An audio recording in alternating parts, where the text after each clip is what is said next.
Folks, so you may be wondering, first, who the heck am I? And second, and more importantly, what happened to Paul, and to Jeff, and to Josh?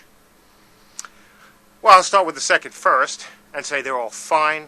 They haven't been eaten by squigs, nor are they out playing some other game.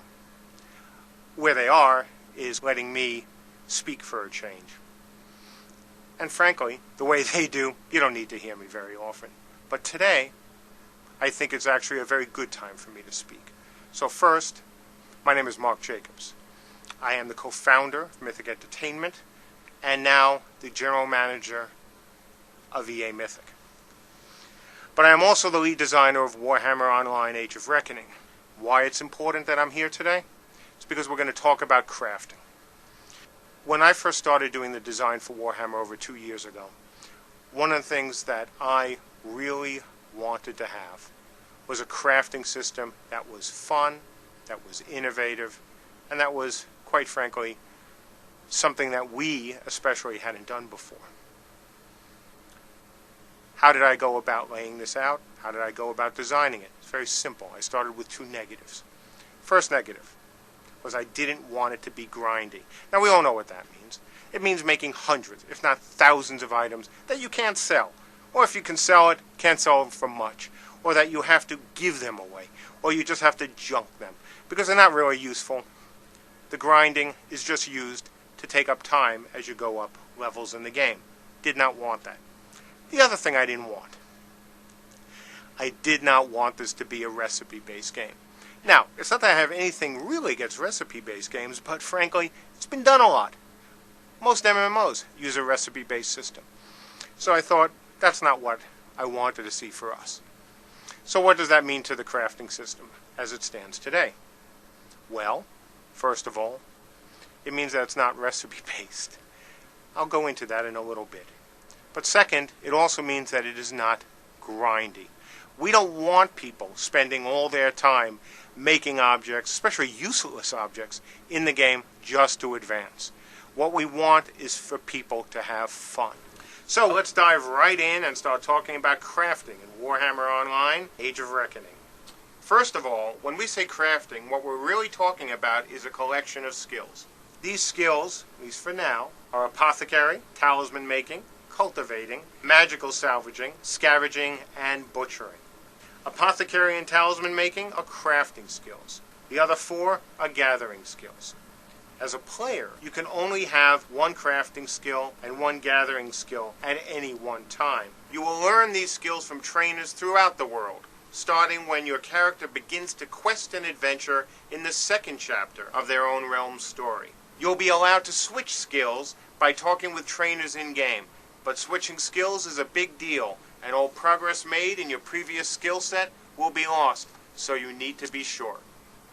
To put it simply, the gathering skills get you all the ingredients, and the crafting skills, well, they let you put everything together. We'll start with the gathering skills, so let's delve right into cultivating. Players with the cultivation skill can grow their own weeds and fungi. Most weeds and fungi are apothecary ingredients. You don't need to be in a special place to do cultivating. You can do it everywhere. Let's go over the steps of growing these plants. Before you can grow things, you'll need seeds or spores. There are several ways you can get them. First, there's a merchant in each Chapter 2 that sells all the basic low-level seeds. Certain monsters often drop seeds and spores, and some seeds can also be found from scavenging. You may start with a single plot for growing plants, but as you advance, you will gain as many as 4 plots. By the way, all this is subject to change. Next comes the growth cycle. The growth cycle of weeds and fungi is itself broken down into 3 stages. During the first stage, you can add soil. During the second stage, you can add water. And during the third, you can add nutrients.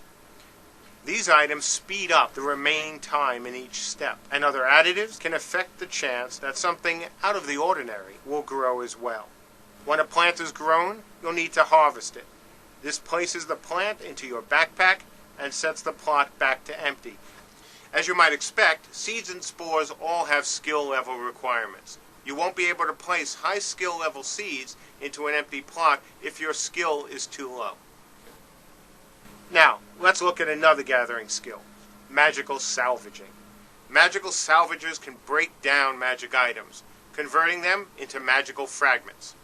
These magic items are found in all manner of quests, PvE, and RVR encounters. When a player magically salvages an item, he or she gets to choose which bonus to extract from it. Hey, I'm back. So, let's say that the item you're salvaging has 2 bonuses on it, willpower and intelligence. You get to choose which bonus you want to extract. So sometimes you may want willpower, sometimes you may want intelligence. The point is, it's your decision. Salvaging also produces magical essences. Primarily, these fragments and essences are used to make talismans, which we'll discuss when we move on to the crafting skills. For now, let's continue talking about gathering skills, which leads us to scavenging and butchering. I mention them together because these gathering skills are 2 sides of the same coin, since they both describe the skill of extracting resources from dead creatures. There is an important distinction, however. Scavenging can only be used on relatively intelligent, sentient creatures. Butchering is only used on non-sentient creatures. Think of it this way. If it's smart enough to wear clothes, then it's probably got pockets, and then you'll need to scavenge. No clothes means no pockets, and you'll need to butcher. So, let's talk about scavenging. The first thing we'll need is a corpse. In order to scavenge a dead monster, that monster must be completely looted. There will be an easy way to tell if a creature can be scavenged. There will be flies buzzing around the corpse. Next, you must own the scavenging rights for that creature. Scavenging rights are initially owned by the player or group who killed the monster. After a while, however, the scavenging rights open up to any scavenger.